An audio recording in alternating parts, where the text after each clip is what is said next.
바리새인과 사두개인들의 교훈을 삼가라고 말씀하신 줄을 깨달으니라. 아멘.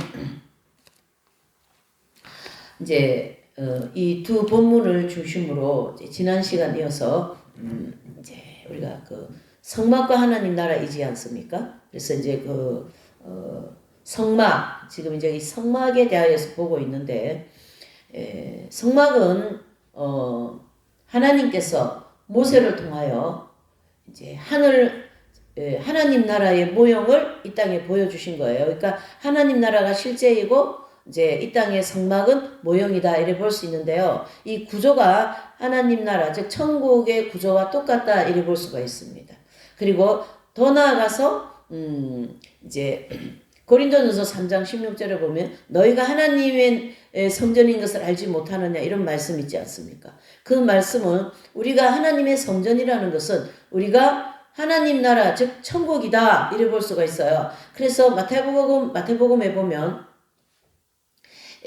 하나님의 나라는 여기 있다 저기 있다 하지 못하고 어디에 있다요? 너희 심령에 있다. 즉 우리 안에 있다라는 뜻이죠. 그래서 이 성막은 이제 지난주 이어서 이제 내용을 보면 뜰은 우리의 육체를 상징하고 그 다음에 이 성막은 우리의 영을 상징한다. 그래서 이 영을 이제 성막과 같은 이 영은 우리의 영인데 성막은 우리의 영인데 그 영의 구조가 있다라는 거예요. 그래서 성막을 여기 이제 그림이 나와 있잖아요. 그래서 여기 이제 성막은 성소와 지성소로 나눠져 있는데 이 성소 부분에 이제 기관이 있는 거죠. 그래서 그 성소 부분에 보면은 등대가 있고 떡상이 있고 또 분향단이 있잖아요. 그리고 거기에 더 플러스하여서 마음과 감정이 요 성소 부분이라고 하는 마음에 있다. 이렇게 이제 볼 수가 있죠. 자, 그러면 이제 거기에 기간을 지난주는 이제 등대에 대해서 우리가 살펴봤습니다. 자, 오늘은 이제 어디를 보시냐 하면요. 이제 이 등대 다음에 있는 거기 옆에 이렇게 보면 이제 떡상이 있잖아요. 떡상. 그래서 이제 이 떡상을 진설병상 이렇게도 얘기합니다. 그래서 이제 요한복음 3장 34절에 보면 예수께서 이르시되 나의 양식은 나를 보내신 이의 뜻을 행하여 그의 일을 온전히 이루는 것이니라 이렇게 표현하고 있어요. 그래서 이게 무슨 말씀이냐면 이 떡상은 우리 사람에게 비유하면 우리의 지성을 상징한다 이래 볼 수가 있는 거죠. 그래서 떡상은 인간의 지성을 상징한다. 등대는 우리의 양심을 상징한다. 자, 오늘 이 떡상, 즉 우리의 그 지성에 대해서 좀 이제 살펴보시겠습니다. 자, 떡은 무엇을 얘기하냐면 하나님의 뜻 내지는 하나님의 선한 말씀을 상징합니다. 그래서 이 지성은 우리의 이제 기억, 지식, 지혜, 기능 그런 선에 대한 하나님의 말씀을 그 지성에 꽉 담는 거예요. 그래서 떡이 이렇게 이제 양쪽으로 해서 12등, 이제 한쪽에 6덩이 해서 12덩이 이렇게 얹어 놓는 거거든요. 그러니까 우리가 하나님의 그 지식이, 선한 지식이 떡상의 12덩이 떡과 같이 12가지의 선한 지식을 가지고 있어야 된다. 그런 뜻이죠. 그래서 이제 이 떡의 특징이 있는데 이 떡의 특징은 유교병이어야 돼요. 무교병이면 안 됩니다. 왜 그러냐면 이제 유교병은 이제 뭐 이런 여러 가지 이제 뭐 이런 들어가는 그러한 이제 해서 만드는 떡이고 무교병은 아무것도 섞이지 않는 아주 말 그대로 무교병이죠. 그래서 그 12덩이의 떡은 언제든지 무교병으로 얹어놔야 돼요. 그것을 뭐 거기다 뭐 소금을 친다든가 뭘 다른 걸 감멸해버리면 그 떡은 하나님 앞에 올려드릴 수 없는 떡이 되는 거죠. 여기 성막에 이제 드려지는 떡이. 그래서 이 떡을 이제 매일 이렇게 가르는 거거든요. 그래서 결과적으로 무교병이라는 이 지식을 우리의 지성 가운데 가득 채워야 된다. 이런 말씀을 하는 거죠. 그래서 주님께서 오늘 이 본문에 보면 마태복음 16장 11절 12절 보니까 어찌 내 말에 관한 것이 떡에 관함이 아닌 줄 깨달지 못하느냐. 오직 바리새인과 사두개인들의 누룩을 주의하라 하시니 그제야 제자들이 깨달으니라. 그렇게 마태 사도는 이제 기록해주고 있는데, 이제 그 12제자들이나 이제 이렇게 할 때 말씀을 이제 많이 전하지 않습니까? 그럴 때 이제 주님께서 무교병에 대하여서 이제 말씀하시기 위해서 바리새인의 교훈을 주의하라 그랬거든요. 근데 이제 제자들이 그 말의 의미를 잘 못 알아들어 가지고 무슨 뜻입니까? 이렇게 하고 있을 때 이제 이 말씀을 하신 거죠. 그래서 어찌 내 말에 이런 것이 떡에 관함이 아닌 줄 알지 못하느냐. 오직 바리새인들이 그 가지고 있는 지식들, 잘못되어진 생각들, 그들이 말하고 있는 그런 모든 것은 다 누룩이다. 이렇게 얘기하신 거예요. 그래서 누룩을 주의하라. 그들이 얘기하는 모든 것을 주의하라. 이렇게 볼 수가 있는 거죠. 그래서 이 바리새인들의 이 누룩은 바리새인들이 말하고 생각하고 뭐 이렇게 하는 모든 것이 다 하나님 뜻과 일치하지 않는 그러한 누룩이다. 예. 그러니까 그들의 지성 가운데는 굉장히 그런 것들이 많이 들어있는 거죠. 그래서 주님께서 그 당대에도 바리새인들과 사두개인들의 그 교훈을 조심해라. 그들은 하나님의 말씀을 왜곡시키고 또 인간의 그 어떤 정욕과 자기 중심적인 이익의 재료로 많이 사용한다. 그러니까 613가지라고 하는 그 율법을 가지고 자기들은 말이죠. 온갖 그 물욕이라든가 이런 막 정욕을 만족하면서 그렇게 이제 살면서 그 예비하러 오고 그 모든 이제 이스라엘 백성들에게는 그걸 그냥 지키기를 그 무거운 짐을 모든 사람들한테 이렇게 얹어놓고 말이죠. 그런 잘못되어진 그 하나님의 율법을 자기 정욕의 이익으로 자기 욕망의 이익으로 사용하는 그런 외식적인 것들을 주의하라 그 뜻입니다. 그래서 위선적이고 잘못되어진 그런 사상들. 그래서 이제 이런 원리가 이제 지금 이 시대에도 만연되어 있어요. 교회 안에서도 만연되어 있습니다. 예수님을 믿기 때문에 우리가 잘 살아야 된다. 예수님을 믿는 것은 잘 사는 것이 그것이 예수님 믿는 것의 표적이다. 또 좋은 자동차를 타고 다녀야 된다. 목회자면 이 정도는 타고 다녀야지. 이런 생각들이나 또 성도들한테 그런 부담을 내지는 건축 문제라든가 큰 교회 많은 성도 그런 모든 것들을 다 이렇게 가르치고 말씀을 인용하고 구약 성경에는 주로 이 축복이 되는 말씀이 많이 있거든요. 그런 것을 많이 인용하여서 주로 이 땅에서 많은 축복을 받는 것으로 이렇게 얘기하는 그런 설교하는 또는 성경 공부하는 그런 어떤 이 신앙생활의 방향들은 다 뭐예요? 누룩이 꽉 찼다 이래 볼 수가 있습니다. 이 머릿속에 그런 것으로 꽉 차 있는 지성을 가지고 있기 때문에 그것이 나오는 것이거든요. 그러니까 그 쉽게 목회자로서 뭐 저도 이런 유튜브 이런 데 돌아다니는 걸 이렇게 잠깐 헤드라인 이를 봤습니다만은 그렇게 욕을 많이 하고 그렇게 하다가 보니까 그 목회자의 머릿속에는 그 지성에는 그 욕을 해도 괜찮다는 생각을 가지고 있는 거예요. 그러니까 얼마나 잘못되어진 그러한 지성을 즉 지식을 가지고 있는 줄 모릅니다. 입으로는 하나님 말씀을 공부하면 선포하고 하나님 잘 믿으면 이렇게 부자로 산다 잘 산다 뭐 엄청 기복주의적인 신앙도 많이 이렇게 설교도 많이 하지만 그렇게 참 그 은어로서 사람들에게 상처 주고 함부로 말하고 막 반말을 막 성도들한테도 해버리고 부교육자들한테도 막 욕을 해버리고 그렇게 하는 것은 그렇게 하는 어떤 한 사람의 지칭이 아니라 그렇게 그런 것이 막 나오는 그런 사람의 지성에는 이 떡상이죠. 누룩이 꽉 차 있다 이렇게 볼 수가 있는 거죠. 아주 심각합니다. 그런 지성을 많이 가지고 목회를 한다, 신앙생활을 한다. 그렇게 하면 결과적으로 영혼에는 전혀 유익이 없습니다. 도움이 안 됩니다. 그러니까 영적 성장은커녕 영혼이 더 많이 피폐해져 있어요. 육신의 세력으로 꽉 차 있는 그런 지식을 가지고 있기 때문에. 그래서 뭐 우리가 이제 참 성인들의 참 핏된 산들이 얼마나 많습니까?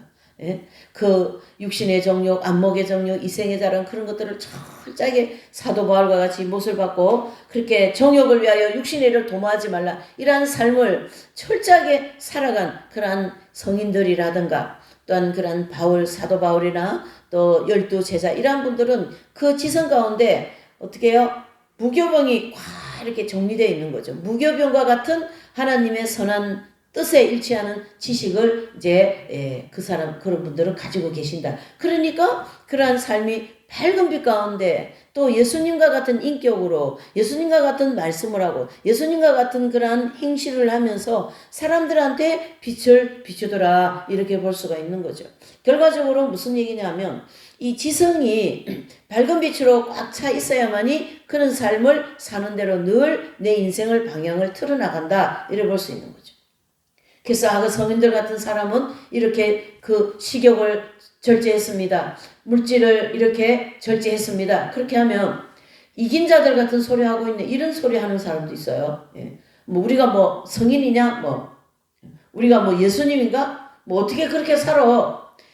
그런데 그게 프랜시스 성자라든가 그 사도 바울이라든가 그 위대한 성인들과 같이 살지는 지금 못해요. 근데 그런 것을 그렇게 막 치부해버리고 그런 것에 대해서 막 그냥 핍박을 줘버리고 말이죠.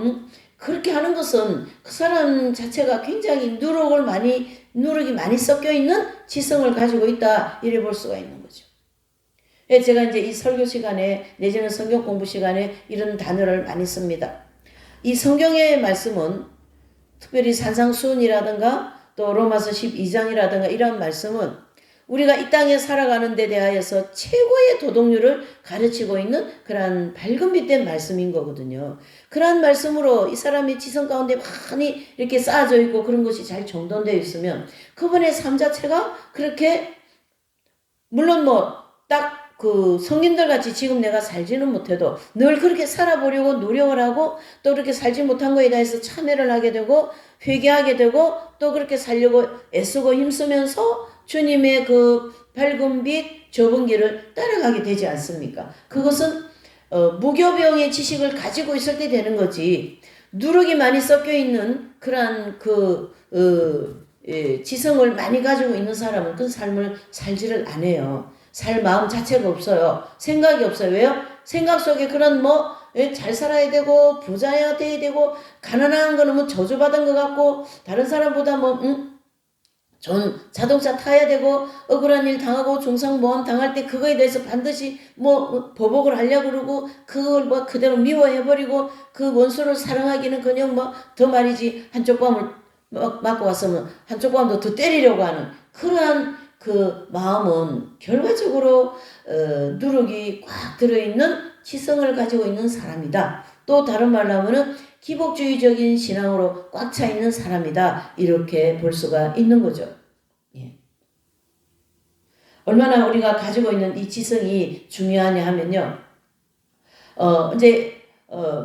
그 구약에 보면은 이제 이삭이 이제 야곱하고 이제 에서가 두 아들이 있지 않습니까? 그러면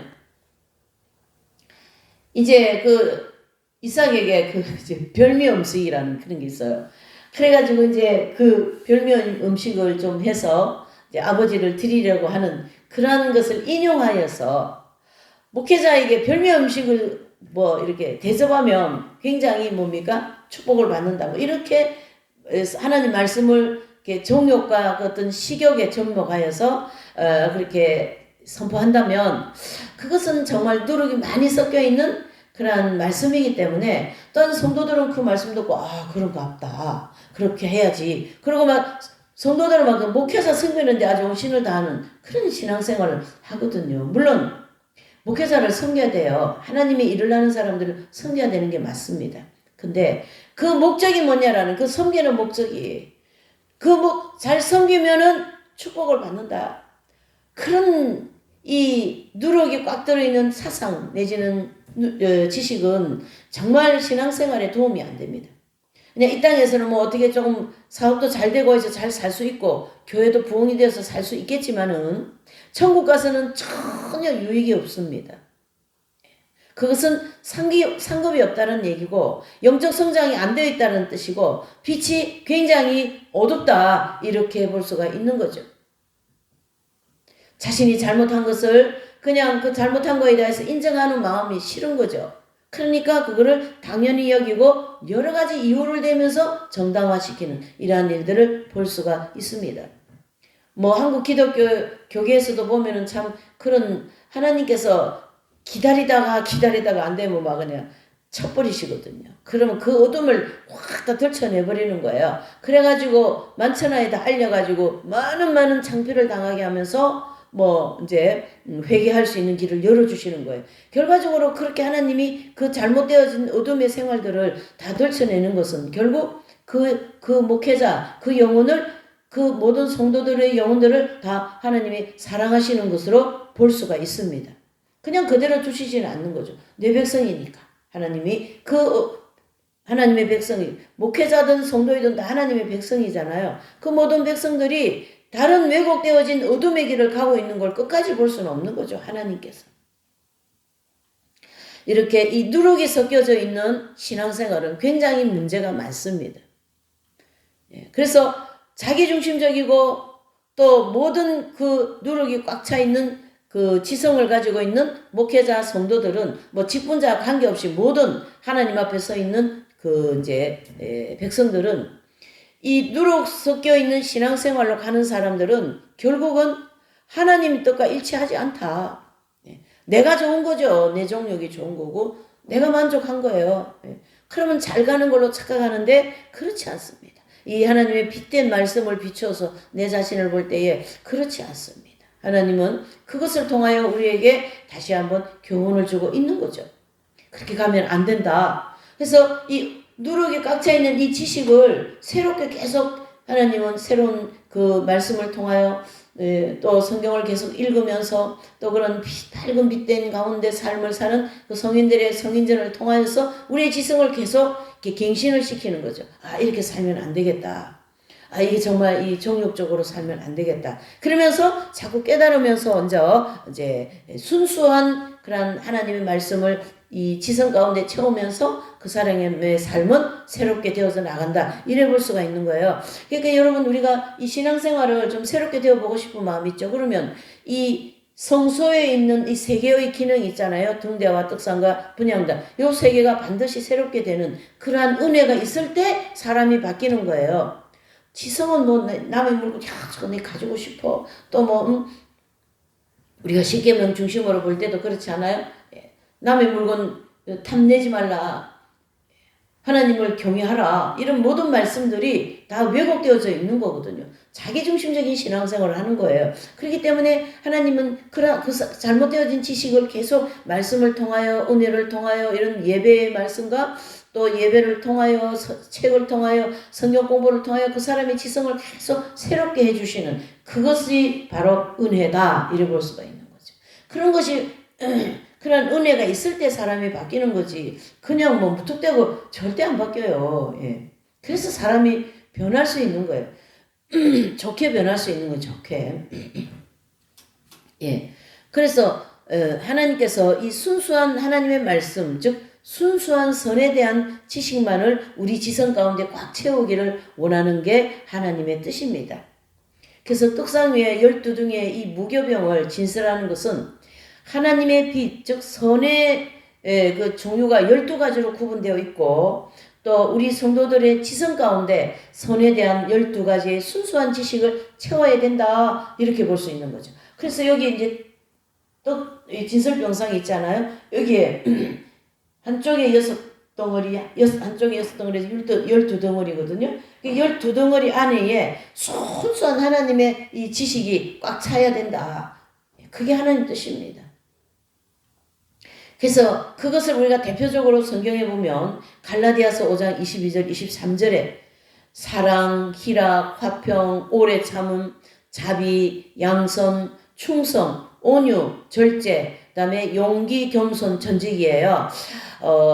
갈라디아서 5장 22절 23절에는 9가지 열매가 있다면 이제 이 세 개 용기와 겸손과 정직은 예수님에게서 찾으면 되는 거예요. 그래서 예수님은 인류의 죄를 다 지시기 위하여서 용기 있게 빌라도 앞에서 예수님은 하나님의 아들이다 라는 걸 확실히 증거하셨고 또 십자가를 지고 죄를 전가받을 만큼 십자가를 지고 죄인으로서 십자가에 달리시기 위한 만큼 하늘에 계신 하나님 아들이신 예수님이 겸손의 모습을 보여주신 거죠.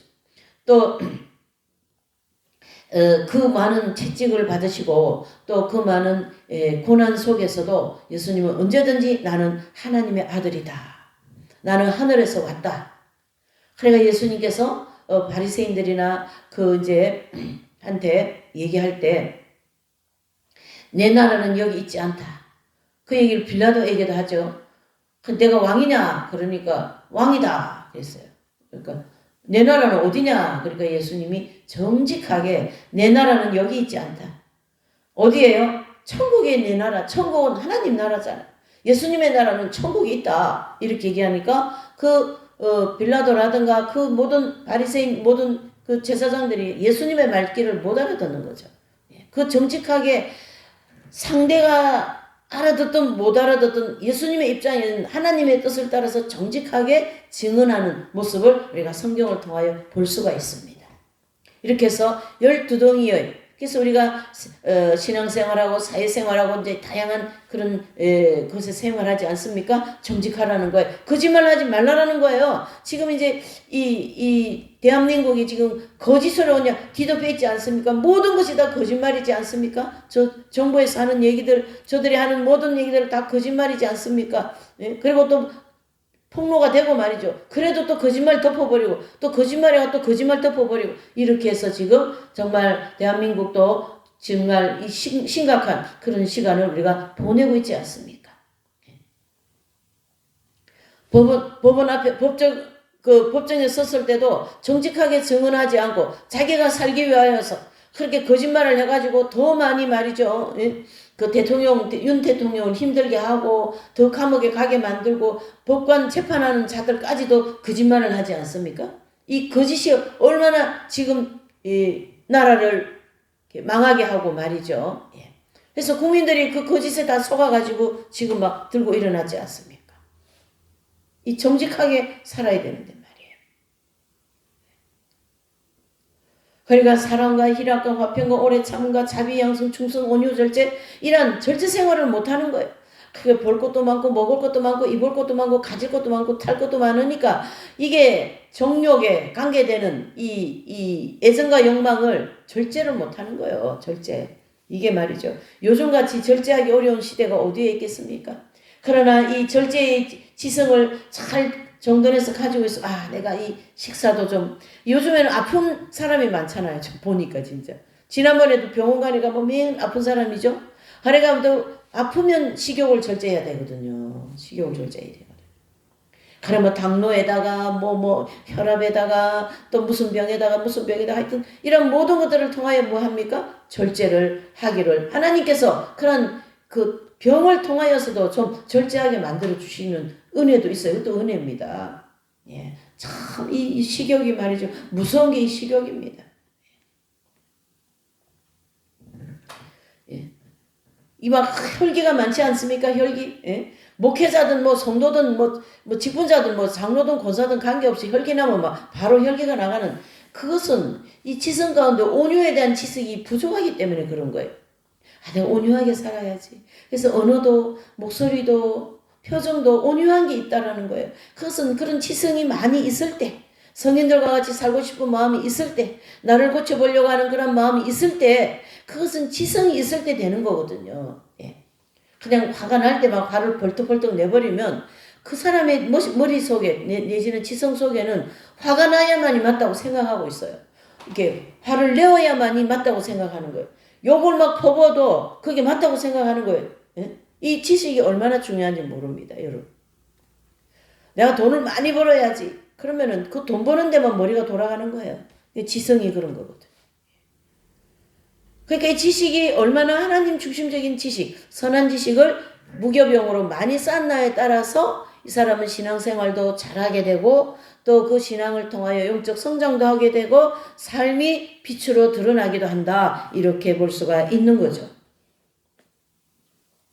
자, 이제 세 번째로는요. 이제 이제 분향단을 볼 수가 있습니다. 분향단. 이 분향단은 이제 지성소 바로 앞에 있어요. 그래서 등대와 진설병상과 이 분향단이 있는데 이 분향단은 그 지성소 바로 앞에 딱 놓아져 있는 거예요. 그래서 이 분향단은 의지를 상징합니다. 우리의 의지. 그래서 하나님, 그러니까 마음속에 있는 하나의 기관으로서 양심과 지성을 통하여 알게 되어진 이 선한 뜻을 따라서 그걸 이제 내가 이렇게 살아봐야 되겠다 이렇게 하면서 결심하고 순종하며 실천하게 하는 기능이다라는 것이죠. 그래서 이 분향단은 이 지성소 앞에 있는데요. 24시간 1년 12달 계속 그 향이 이렇게 올라가고 있어요. 그래서 그 향이 올라간다라는 것은 결국 이제 의지이잖아요. 분향단은 이 의지가 하나님께 늘 고정되어 있다 이래 볼 수 있는 거죠. 그래서 이제 거기 빨간 글씨에 보시면 결심하고 기도하고 실천하고 상급이 된다. 자, 지성으로 생각해 보니까 이게 맞다고 이제 양심이 그걸 얘기를 해주는 거예요. 밝은 양심이. 그러면 그 이제 분향단이라고 하는 의지가 그러면 이제 그렇지 그러고 실천하는 거예요. 그 의지가 움직여야 되는 거예요. 그러니까 등대와 떡상이 분별하고 이제 맞다고 인정을 해도 이 의지가 움직이지 않으면 두 개가 다 무효가 돼요. 그러나 두 개가 움직였을 때에 의지가 움직이면 기도해야 되겠다 해서 기도할 때 의지가 움직였잖아요. 그러면 이제 그것이 실천이 되는 거죠. 그래서 지정의 이렇게 얘기하잖아요. 우리 사람은 누구나가 지정의를 가지고 있어요. 그래서 지식과 양심과 이 의지를 모든 사람들이 다 가지고 있는 거죠. 그래서 나는 교회를 가기 싫어 하면은 의지가 그렇게 한 만큼 의지로 안 가버리는 거예요. 나 교회를 갈 거야. 그러면 의지가 이제 교회를 가게 만들어 주는 거죠. 이해되시죠? 이렇게 해서 이 세 개의 기능은 우리가 우리 인생을 살아가는데 그러니까 새카만 길이냐 어두운 길이냐 밝은 빛 길이냐 그리고 교회를 다닌다 할지라도 세상도 반 정도 살아가고 또 예수님도 반 정도 믿는 이런 좀 정말 그런 신앙들이 거의 99%예요. 저도 마찬가지. 저도 뭐 성인들 같이 밝은 빛 가운데 아직까지 못 살거든요. 그러니까 그렇게 살아보려고 하는데 이게 그 차이는 있어요. 그러니까 30% 되는 사람 또 50, 60, 70, 80, 90, 100 이렇게 그 사람이 하나님의 빛을 따라 사는 의지를 드리는 삶이 그렇게 이제 차이가 있다 이래 볼 수가 있는 거죠. 그래서 우리가 영혼의 성장하는 모습을 보면 이 의지가 많이 주님께 드려지는 사람일수록 성장이 많이 되는 겁니다. 의지가 많이 주님께 실천, 즉 순종하는 사람이 밝은 빛 가운데 사는 것으로 빛이 드러나게 되어 있어요. 그래서 성인들의 삶을 본받기 위해서 그렇게 많이 물욕도 절제하고 언어도 절제하고 하던 욕도 안 하고 또 막 욕심스럽게 자기만 먹고 마시고 하는 걸 다 나누기도 하고 그런 것이 다 의지가 움직여서 되는 거거든요. 의지가 움직여서. 우리 교회 가서 봉사하는 것도 많지 않습니까? 성가대 봉사해야지, 또 주일학교 봉사해야지, 중고등부, 청년부 이런 기간마다 막 여전도회, 남전도회 막 이런 데 이제 봉사하지 않아요? 거기서 열심히 봉사하는 사람이 있고 그냥 발만 왔다리 갔다리 하는 사람이 있고 이게 다양한 게 우리 성도들의 모습을 볼 수가 있습니다. 그것은 이 의지가 얼마나 움직이는가에 따라서 그 표적이 나타나는 것이거든요. 그래서 이 분향단은 굉장히 의지를 상징하는 것으로 24시간 그 향이 하나님께로 올라가는 즉 내 의지가 언제나 하나님께 드려지는 그러한 역할을 하는 게 이 분향단이다 이렇게 볼 수가 있습니다. 그래서 이 분향단이 이제 우리의 의지를 상징한다고 하면서 결과적으로는 이 연단을 받을 때도 말이죠. 이 의지가 굉장히 중요합니다. 연단을 받기는 한데 의지가 약해가지고 고쳐야 될 것을 새벽기도로 가야 되는데 새벽기도를 못 가는 거예요. 의지가 약해서.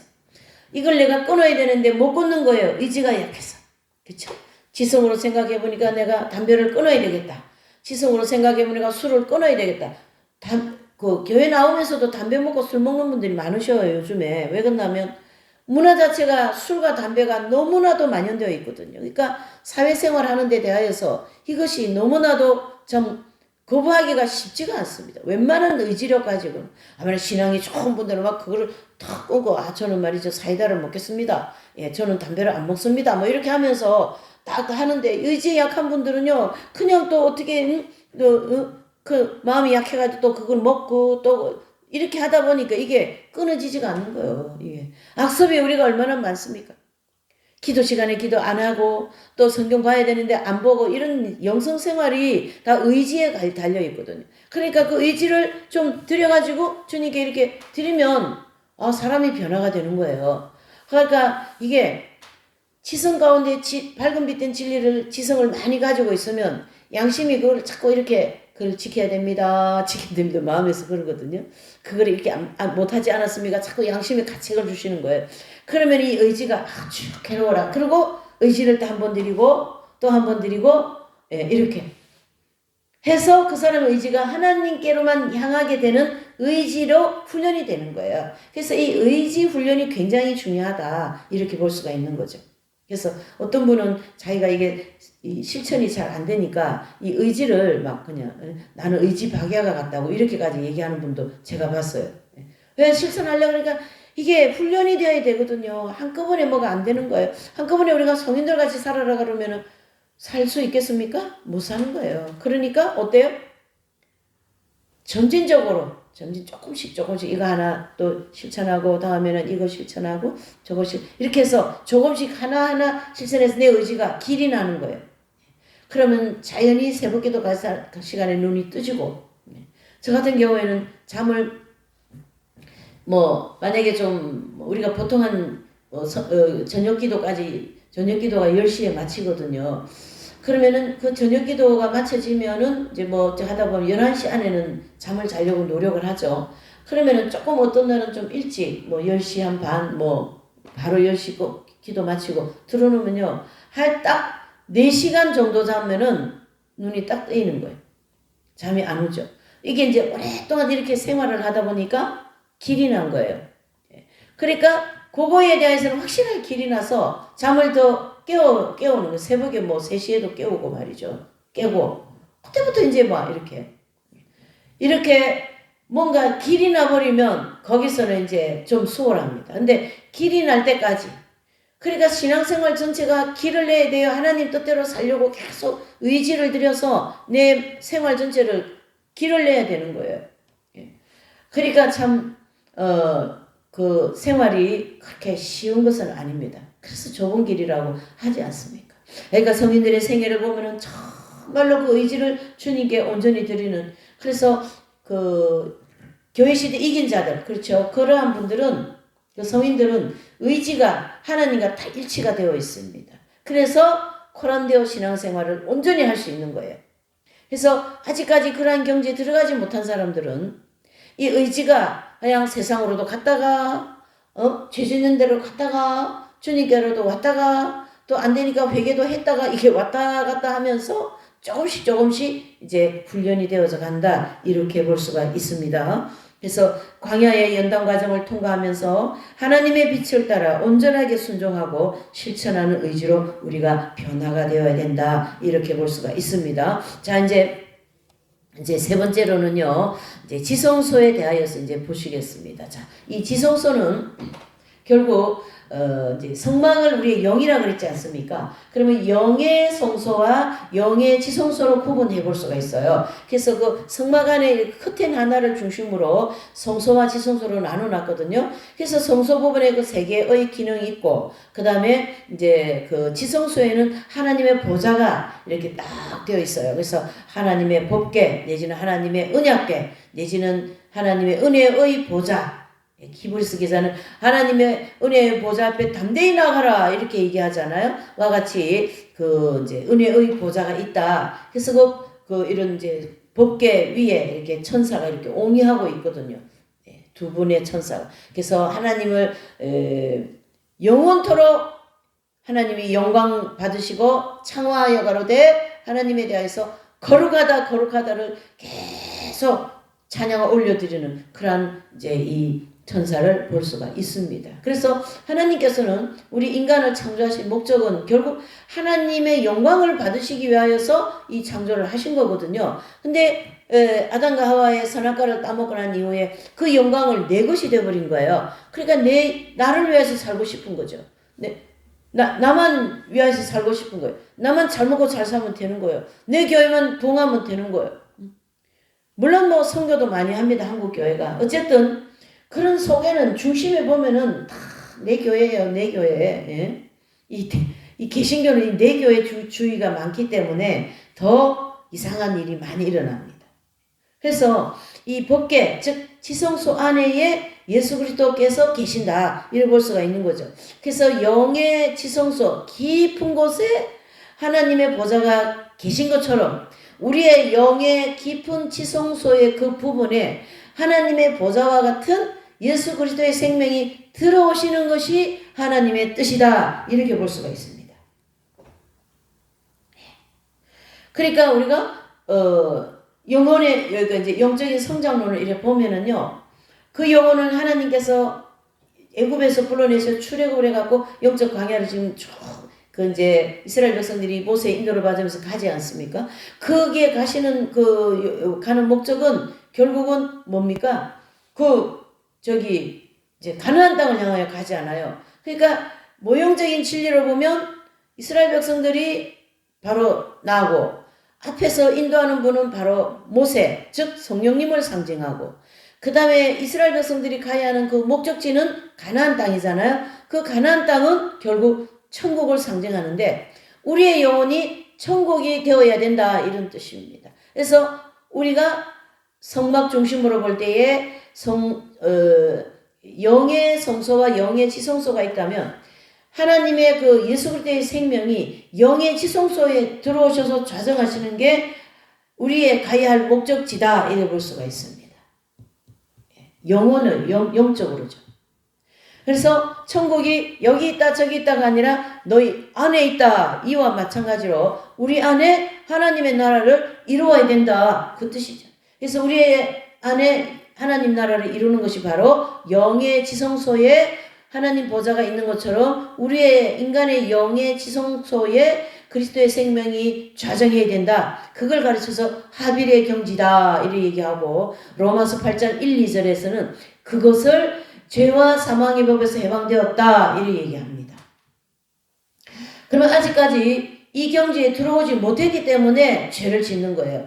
이 자리에는 누가 있냐? 바로 인간에 타락되어진 그 죄성이 거기에 뿌리를 내리고 있습니다. 그래서 우리 인간은 타락을 했다 이렇게 얘기하는데요. 어떻게 타락했냐? 그냥 창세기 1장 2장을 쭉 지나서 3장에 가서 아담과 하와가 선악과를 따먹고 타락했다 이렇게 정도는 다 알고 있잖아요. 근데 이제 이 성막을 중심으로 해서 우리가 타락한 모습을 이제 보는 거예요. 그래서 성막과 뜰이 사람의 심령과 육체를 상징하는 것으로 이제 우리가 알게 되었다면 모형적인 진리를 볼 때에 그 중심으로 타락한 인간이 완전히 구원을 이룰 때까지의 과정을 살펴볼 수 있다라는 거죠. 그래서 이 타락하기 전 인간의 심령 상태는 이렇게 이 그림에 나와 있는 것처럼 조금 이제 삼고로 그림인데요. 이게 파란색으로 양심과 지성과 의지로 그냥 깨끗해요.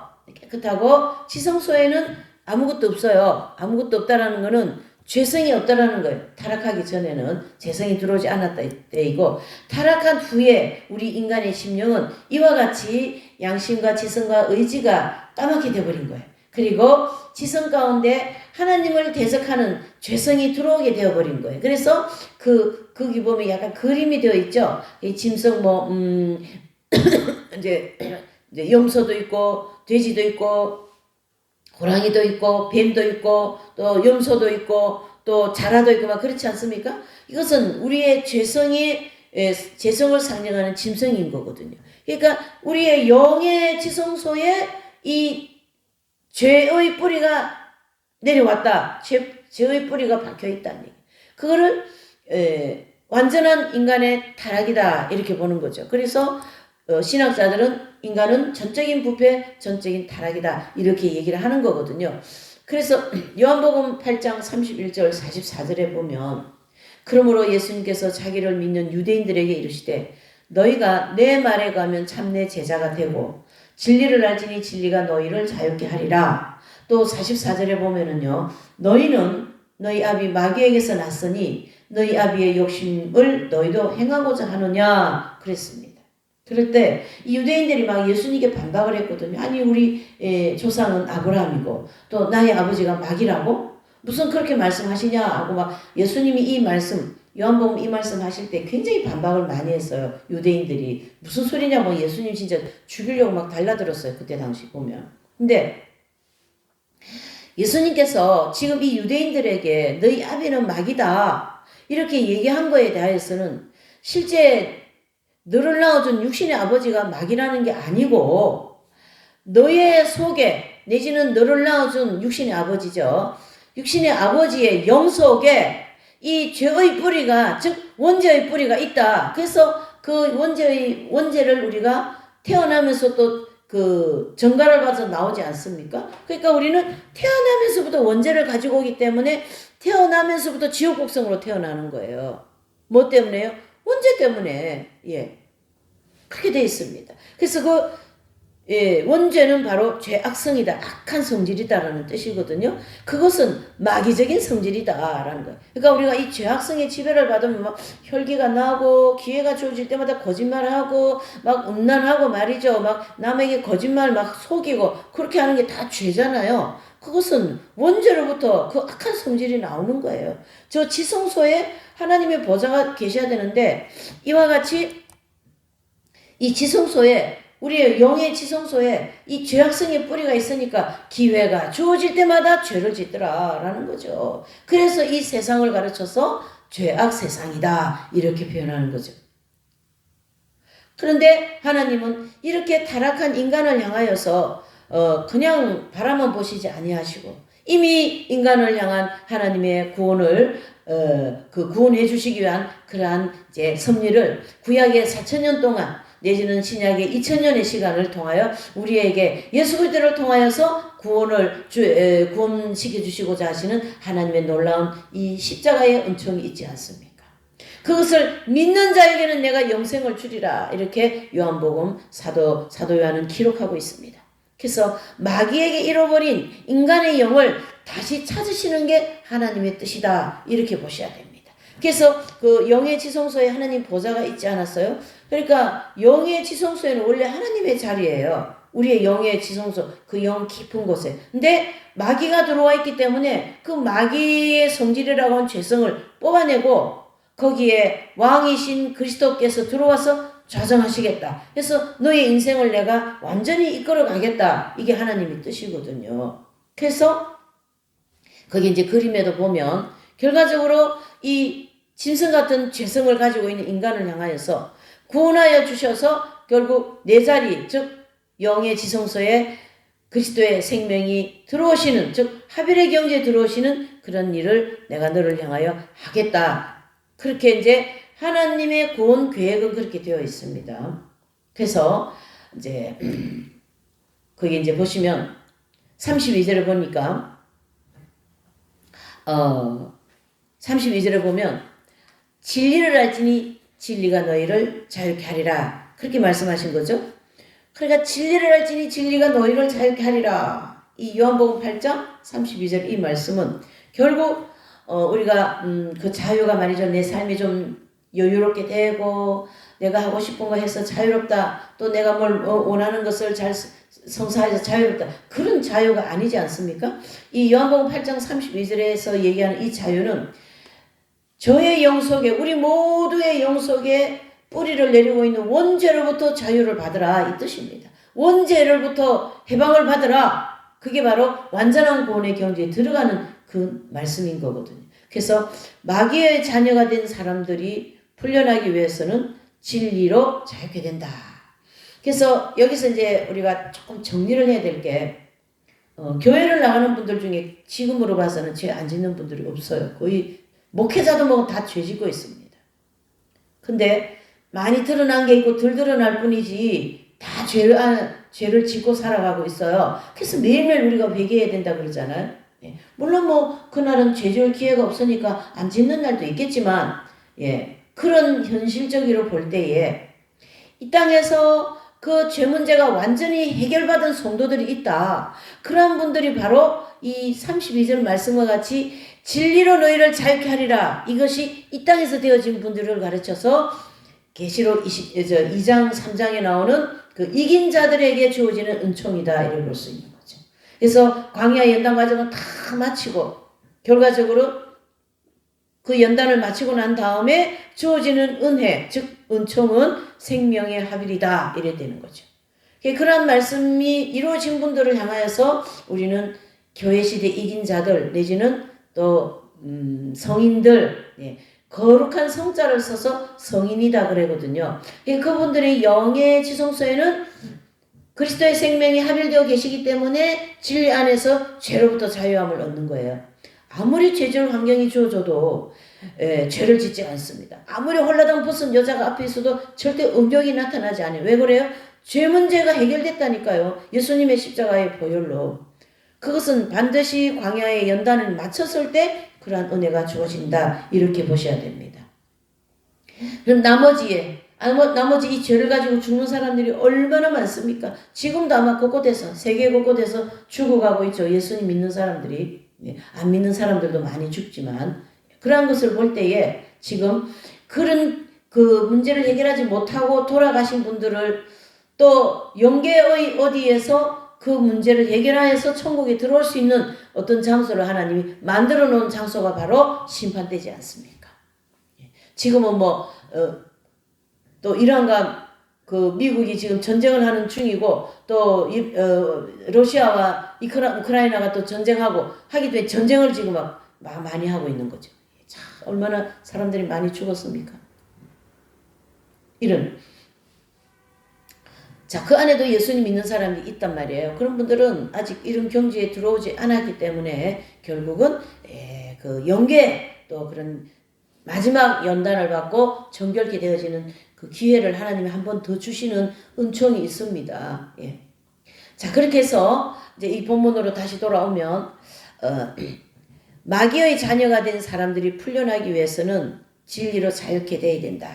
자, 이 땅에서 이 자유케 되어진 죄로부터 해방되어진 사람이 있고 영계에 들어가서 죄로부터 해방되어진 사람들이 있고 다 천국 백성들은 진리로부터 죄로부터 해방되어야만이 천국 갈 수 있다. 이래 볼 수 있고요.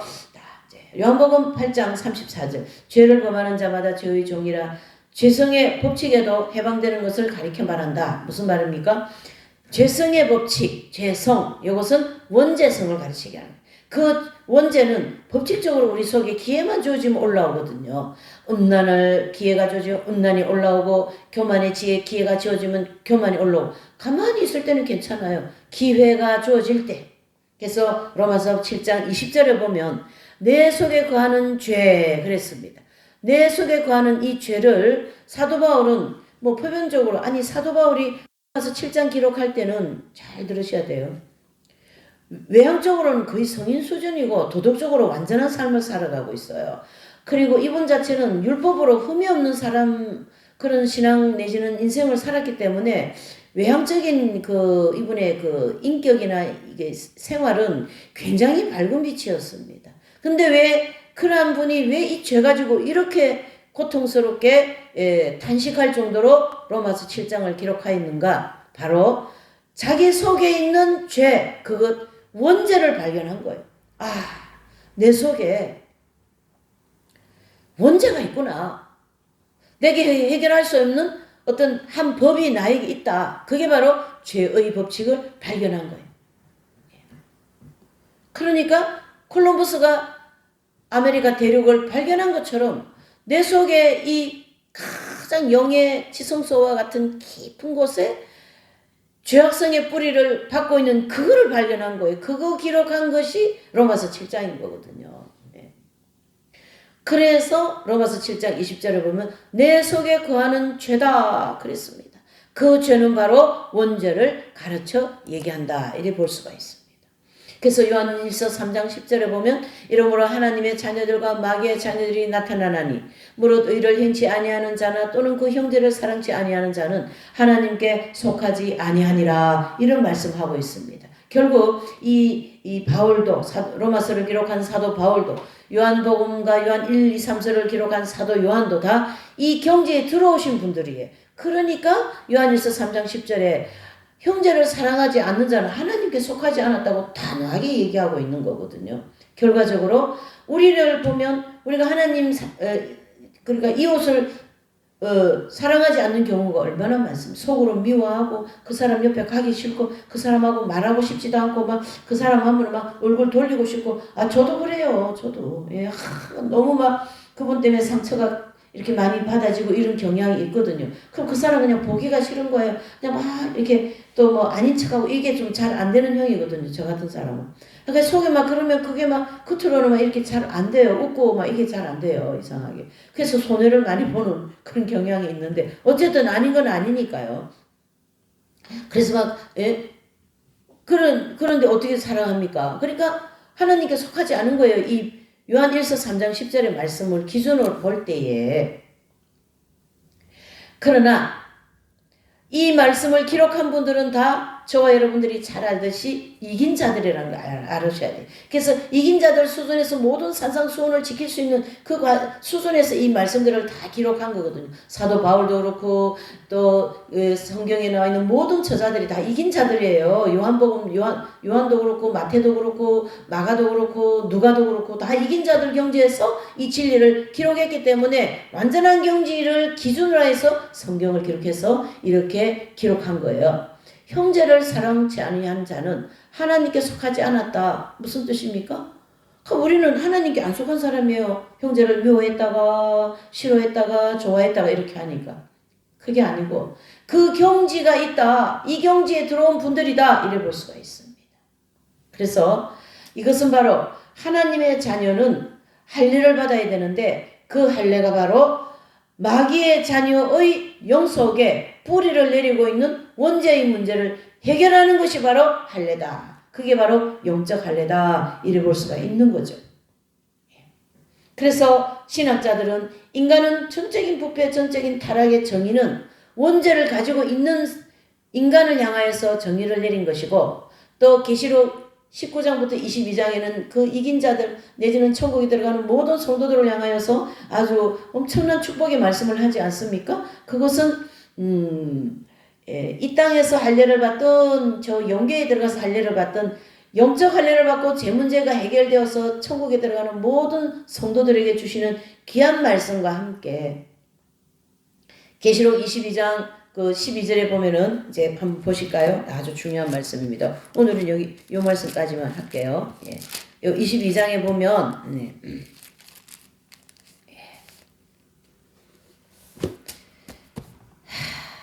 참 너무나도 귀한 말씀이죠. 예. 계시록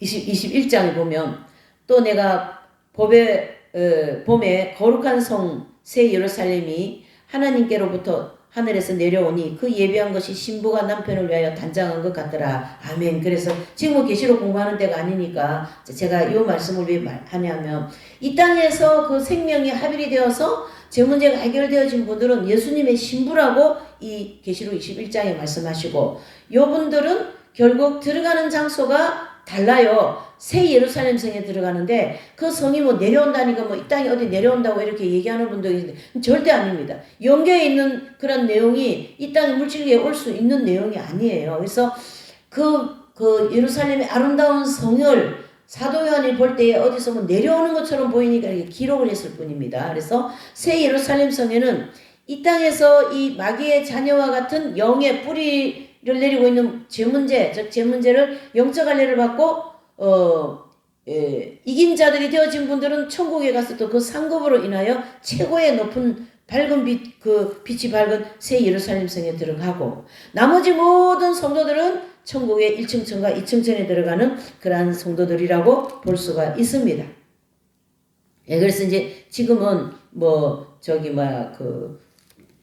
계시록 공부하는 시간이 아니니까 이제 요거는 요 말씀을 제가 인용한 것은 결과적으로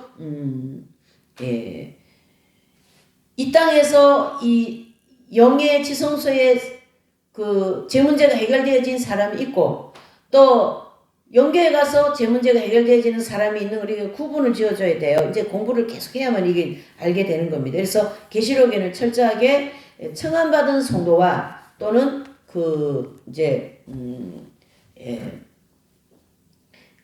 예수님의 신랑이시고 신부이신 성도로 딱 구분을 지어주고 있는 것이 계시록 19장부터 22장에 잘 그걸 기록해주고 있습니다. 자, 제가 이 얘기를 하는 이유는 우리의 영의 지성소에 죄의 뿌리가 있다. 모든 사람들에게 있다. 근데 진리로 너희가 자유케 받으리라. 진리로 자유케 하라. 그것은 그렇게 되어진 성도가 있다.